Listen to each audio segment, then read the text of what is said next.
इतना तो पता है, अगर तुमने इस वीडियो पे क्लिक किया है तो तुम्हें पता होना चाहिए इनकंसिस्टेंसी क्या है, कंसिस्टेंसी क्या है, डैम इट।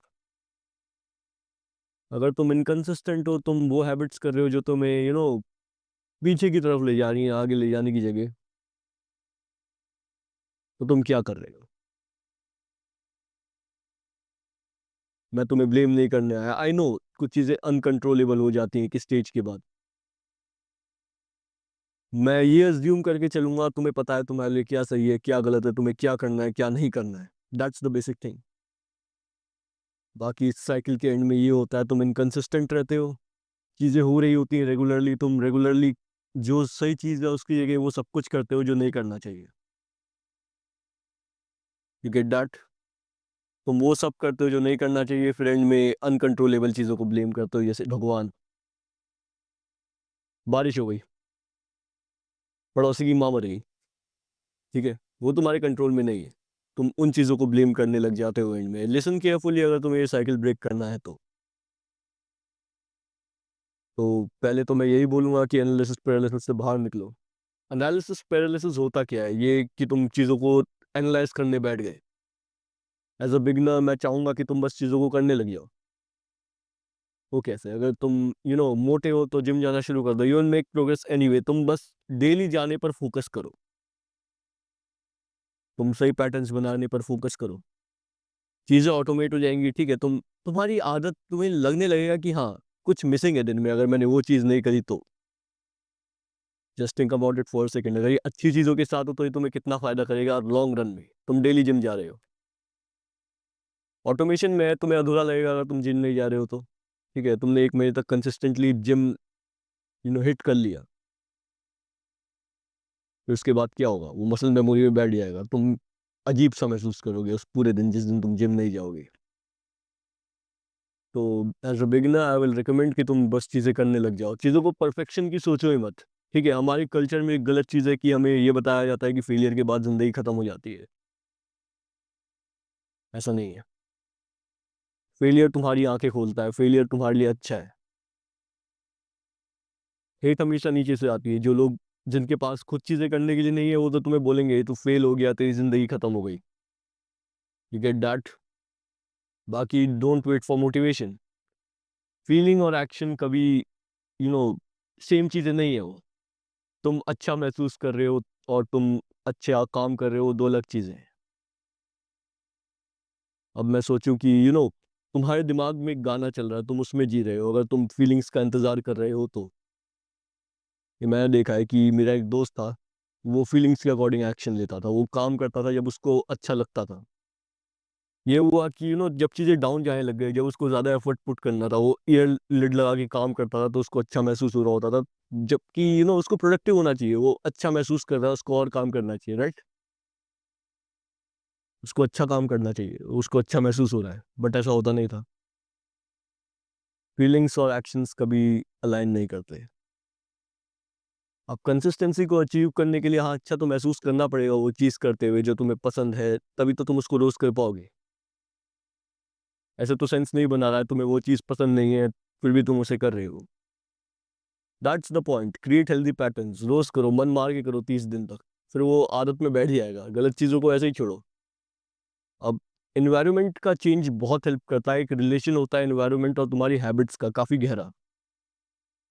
इस चीज़ को ऐसे समझो कि तुम किसी मैयत में गए हो किसी की, तो तुम्हें एक नेगेटिव एनर्जी आएगी, तुम्हें लगेगा कि लोग गम में हैं, तुम्हारा भी रोने का मन करेगा, लाइक अगर वो आदमी क्लोज था तो, जबकि उतना क्लोज नहीं था, तुम डीप डाउन उसको बहुत हरामी समझते थे, फिर भी तुम्हें रोना आ जाएगा at the end of the day, क्योंकि वो तुम्हारा अपना था। ऐसा ही अच्छी सिचुएशंस में भी होता है, तो लोग हंस रहे हैं तुम्हारे आसपास तो तुम्हें भी हंसी आ जाएगी। कहीं अच्छा माहौल है, कहीं सेलिब्रेशन हो रहा है तो तुम्हारा भी सेलिब्रेट करने का मन करेगा। Same things goes with your habits. You know इसको ऐसे समझो, अगर तुम चेन स्मोकर हो, तुम दारू ज्यादा पीते हो, तो तुम्हारी छत पे दारू पीने की आदत है, तुम छत पे जाकर दारू पीते हो, तो अगर तुम रेगुलरली छत पे जाओगे, तुम चांसेस ज्यादा है कि तुम दारू पियो। You get that analogy? Energies और तुम्हारी हैबिट्स बहुत ज्यादा हद तक अलाइन करती हैं। अब अगर तुम एनर्जीज में स्मॉल चेंजेस कर दोगे तो तुम्हारी हैबिट्स भी बदल जाएंगी। तुमने अपने सेटअप में छोटा सा चेंज कर दिया, लाइक तुमने एक मूर्ति इधर से उधर कर दी भगवान की, उस सेटअप की एनर्जी बदल गई। तुमने सफाई कर दी अपने कमरे में, एनर्जी बदल गई। एक आइडियलिस्टिक सेटअप ये होगा, एक मतलब जो मैं बोलूंगा कि नॉर्मल हर कोई कर सकता है वो चीज़, कि तुम्हारे एटलीस्ट सनलाइट तो आनी चाहिए वर्क स्टेशन पर जहाँ पे तुम काम करते हो। और जहाँ तक है कि साफ सफाई तो रहनी चाहिए। अगर तुम गंदगी में काम कर रहे हो तो तुम्हारा अपने आप ही मन नहीं लगेगा, और डिस्ट्रैक्शंस दूर होने चाहिए। अब हाँ, तुम्हारा डिस्ट्रैक्शन से ही काम है, मोबाइल से ही काम है, तो एटलीस्ट ये कोशिश करो कि हाँ उनका एक्सेस मुश्किल हो, तुम्हें चल कर जाना पड़े वो चीज़ लेने के लिए जो तुम्हें डिस्ट्रैक्शन की तरफ धकेलती है। इसमें एक और पॉइंट आ जाता है कि तुम्हें हेल्दी बाउंड्रीज सेट करने की ज़रूरत है। लाइक अगर तुम मेरे एक दोस्त का रिलेशनशिप चल रहा था, डेली बंदी से मिलने जाता था, उसको अच्छा महसूस होता था, बट उसके काम में डाउनफॉल टाइप का आ रहा था। You get that?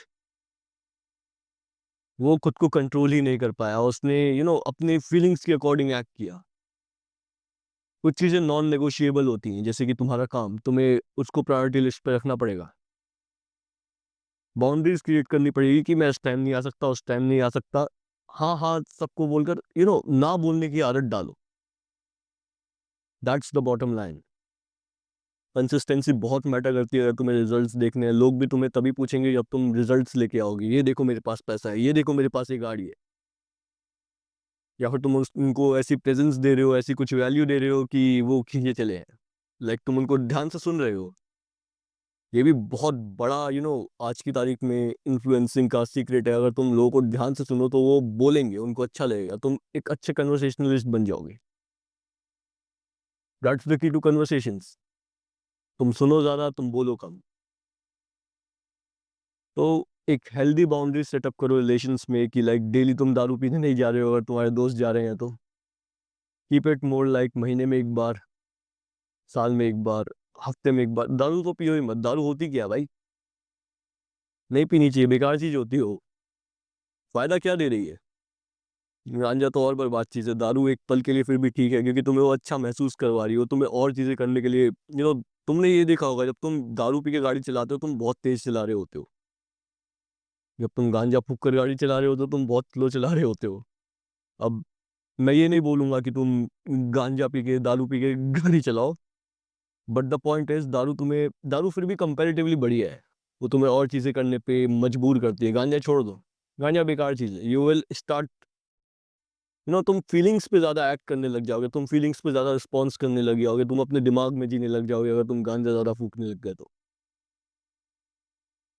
तो इस बात को ध्यान में रखना। बाकी प्रोग्रेस को मेजरेबल बनाओ, ठीक है? जैसे ही गेम में एक बार होता था जिसको देख के तुम्हें अच्छा लगता था कि हाँ मेरा पैसा इतना पहुंच गया, मेरी सेक्स अपील इतनी पहुंच गई, मेरी रिस्पेक्ट इतनी पहुंच गई। जीटीए तुमने खेला होगा तो पता होगा। तो चीजें जैसे कि जिम, वहां पे जब वेट्स की बारी आती है चीजें अपने आप इंटरेस्टिंग बन जाती हैं। जब तुम्हें लगता है कि तुम हैवी लिफ्ट कर रहे हो, प्रोग्रेस मेजरेबल है, तभी जिम जाने में लोगों को चस्का लग जाता है जिम जाने का। वो कुछ करें ना करें जिम जरूर जाते हैं अगर उनको चस्का लग गया है तो लिफ्ट करने का, क्योंकि वहाँ पे प्रोग्रेस मेजरेबल है at the end of the day. तो तुम प्रोग्रेस रिपोर्ट्स क्रिएट कर सकते हो उसके लिए। तुम एक वो नहीं होता, एक और मेथड है इसके लिए, कि तुमने एक पेज लिया, तुमने मैनिफेस्टेशंस लिखी कि आज हाँ ऐसा होगा, ये होगा, वो होगा, मैं इतना अच्छा हूँ, मैं अच्छा होता जा रहा हूँ। तुम अपने बारे में अच्छा सोचो, अच्छा लिखो, तो तुम अच्छा करने लग जाओगे। वो थोड़े वक्त के लिए एक नकली फीलिंग होगी, but through out the day वो तुम्हारे साथ रहेगी, वो स्माइल तुम्हारे साथ रहेगी, तुम्हारे साथ अच्छी चीजें होने लग जाएगी, तुम लक को अट्रैक्ट करने लग जाओगे। तो मैं चाहूंगा कि तुम डेली गोल सेट करो, एक टू डू लिस्ट बनाओ। बाकी अब रूटीन की बात करें तो हाँ तुम्हें चीज़ें रेगुलरली करनी है तो एक रूटीन तो चाहिए होगा, क्योंकि routine is what you do through out the day. तो आई बिलीव जो पुराने टाइम टेबल हैं, जो तुमने एक टाइम टेबल बना लिया, तुम सोचोगे कि इसको डेली फॉलो करूँ, वो 30 से 40% तक ही फॉलो हो पाता है थ्रू आउट द डे। मैं चाहता हूँ कि तुम कुछ ऐसा क्रिएट करो। I have the exact pages here.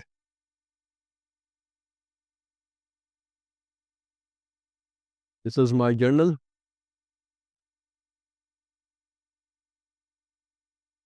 ये देखो, दिन के एंड में कुछ ऐसे जर्नल करो कि तुम ये चीज़ बढ़िया कर सकते थे, यहाँ पे तुमने परफेक्ट एग्जीक्यूशन किया।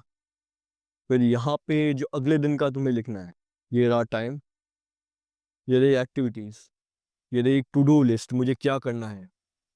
मैं जिम जाऊँगा, मुझे एग्जैक्टली क्या हिट करना है, ये एक टू डू लिस्ट में होगा। ये मतलब कि अगर मैं पढ़ने बैठूंगा तो मुझे क्या पढ़ना है exactly. As you can see, मैंने काफ़ी सही टाइम अलॉट किया है, कितने टाइम में हो ही जाना चाहिए। मैंने अपने लिए गोल सेट किए हैं। फिर एक प्रोग्रेस रिपोर्ट नाम की चीज़ होती है, I show you that as well. तुम एक प्रोग्रेस रिपोर्ट क्रिएट कर सकते हो कुछ ऐसा, यू गेट दैट। ये मेरी दूसरी जर्नल के उसमें मैंने बहुत सारी जर्नल्स बनाई हुई है, मैं अलग अलग तरीके से सोचता हूँ, यू कैन से दैट। यहाँ पर डेट्स हैं, यहाँ पे एक्टिविटीज़ हैं, मैं खुद को टिक देता हूँ। मैंने पहले भी इस कॉन्सेप्ट के बारे में बात करी हुई है। ये तुम्हारी प्रोग्रेस को मेजरेबल भी बनाते हैं, काम को इंटरेस्टिंग भी बनाते हैं। तो तुम्हें डेली एक ऐसा टाइम टेबल रात में सोने से पहले क्रिएट करना है, ये सोच के कि मैं इस टाइम पर ये करूँगा एग्जैक्टली। डिटेल सोचते हुए, मेरे पास स्क्रिप्ट होनी चाहिए एक दिन पहले उस वीडियो की, जो वीडियो मुझे रिकॉर्ड करनी है। बहुत ताकत लेता है चीज़ों के बारे में सोचना, जब तुम सामने लेकर बैठते हो कि मुझे पढ़ाई करनी है, अब मैं क्या पढ़ूंगा। ये सवाल अपने आप में बहुत एनर्जी खा जाता है। मैं जिम गया हुआ हूँ, मुझे क्या करना है, ये बहुत एनर्जी खा जाता है। तो अगर तुम्हें कंसिस्टेंसी चाहिए तो चीज़ों को ऑटोमेशन में डालो, एक रोबोट की तरह काम करो, यू गेट दैट राइट। तुम कुछ महीने रोबोट की तरह काम कर लोगे तो फिर तुम्हें अधूरा लगने लग जाएगा बगैर वो चीज़ें करे। तो that was it for today.